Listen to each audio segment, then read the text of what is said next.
cherchent à vous mettre des bâtons dans les roues. Le ministre des Sports, on a parlé du secrétaire général de la présidence de la République, peut-être. Je vois que vous, non seulement vous souriez, mais vous riez. Est-ce qu'il y a des gens haut placés, puissants, pas seulement dans le football, mais au-delà, qui pensent que Samuel Eto'o ne devrait pas être là où il est? Pour ceux qui le savent, j'ai une très bonne relation avec le secrétaire général à la présidence, que j'appelle affectueusement mon grand frère, même s'il est le patron.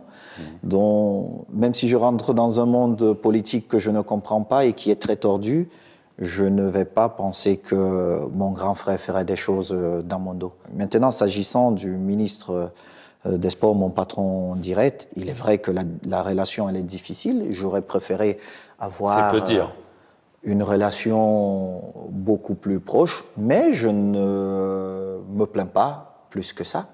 Dans la guerre qui oppose la FECAFOOT et le ministère des Sports,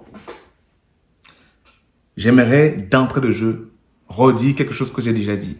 Si c'est ta première fois sur cette chaîne, il faut que tu comprennes très bien ceci.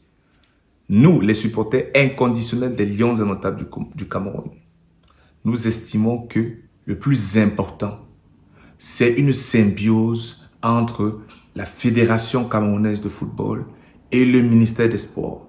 J'aimerais aller plus loin. Nous souhaiterons voir une symbiose entre le ministère des Sports et toutes les fédérations sportives qui sont en son sein, afin de travailler pour l'essor du sport camerounais du mieux possible. Voilà ce que nous, on souhaite. Donc, une fois que c'est dit, comme je l'ai déjà dit, nous, on n'est pas dans les camps. Personnellement, je suis dans aucun camp. Je suis pas dans le camp de la FECAFOOT, je suis pas dans le camp du ministère. Non. Je suis dans le camp du football camerounais. Je suis dans le camp des Lions indomptables du Cameroun. Maintenant, comme j'étais en train de dire, cette guerre, en passant, pour les plus vieux d'entre nous, eux-mêmes ils savent que ça ne date pas d'aujourd'hui. Ça a quasiment souvent toujours été comme ça.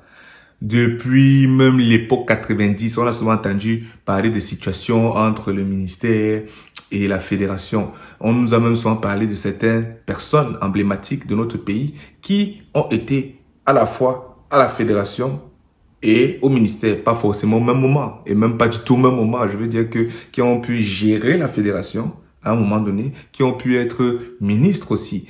Et dans les deux cas, on a pu souvent observer des revirements des situations.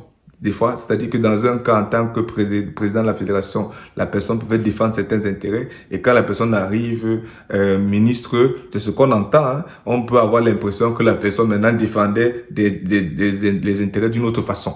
Mais soit, c'est pas ça le point. Le point, c'est juste de faire comprendre que c'est une guerre qui a souvent toujours existé. Petit arrêt rapide juste pour t'informer que cette vidéo est sponsorisée par Frequency Click, supporter inconditionnel des Lions indomptables du Cameroun et sponsor officiel de Raw Zone TV. Avec Frequency Click, tu as accès à du contenu qui te permet d'apprendre toutes les bases et les fondamentaux du marketing numérique pour pouvoir lancer ta propre entreprise en ligne.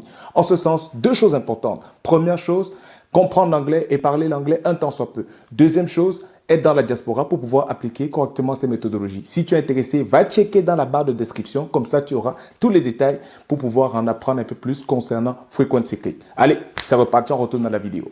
Maintenant, dans la situation actuelle, nous avons Samuel Eto'o qui est le président. Et encore une fois de plus, nous devons nous rappeler que Samuel Eto'o est une icône. C'est une légende du football. Donc, de ce fait, c'est sûr qu'il va toujours attirer beaucoup d'attention. Et en plus, c'est un personnage qui, à bien des égards, peut être clivant. C'est-à-dire qu'il y a des gens qui peuvent apprécier Samuel Eto'o, il y a des gens qui peuvent ne pas apprécier Samuel Eto'o. Mais des deux bords, nous devons toujours apprendre à faire la part des choses. Toujours. Une fois donc que ça s'est clairement dit, quand on revient, lui-même, dans son interview sur France 24, il nous explique que, voilà, les relations avec le ministère ne sont pas forcément extraordinaires. Et des fois, donc, il va, quand on va lui poser les questions, il va un peu jouer un peu les petits pirouettes là, il va bombarder, il va envoyer ça sur le président, en ce sens qu'il va dire que c'est le président qui va prendre la décision, ce qui est vrai, dans l'absolu. Mais, comme lui-même il dit, le ministère, c'est sa hiérarchie. De ce fait, avant même de jump là-bas, hein, reviens un peu au niveau de ta hiérarchie, non, grand boss. Mais soit, juste pour dire que je souhaiterais que ce soit aujourd'hui, demain ou après-demain, qui que ce soit, qui soit au ministère ou à la fédération, moi, ce que je souhaite, c'est donc cette symbiose souhaitée, c'est cette symbiose pour que finalement les actions qui doivent être menées pour développer le football jeune, pour faire ressortir tous les talents que regorge le Cameroun de façon extraordinaire, afin qu'ils puissent justement être les ambassadeurs du Cameroun, comme ça a toujours été le cas, ne serait-ce qu'au niveau du sport, que ça puisse se produire. C'est tout ce que nous on souhaite en fait. Donc, une fois que ça c'est clairement dit, nous, encore une fois le plus, on n'entre pas dans la politique. Mais vous savez très bien que la politique entre dans le foot. Et donc, c'est quand elle entre dans le foot, on constate seulement les situations et on ne peut que venir s'exprimer en restant toujours sur le football.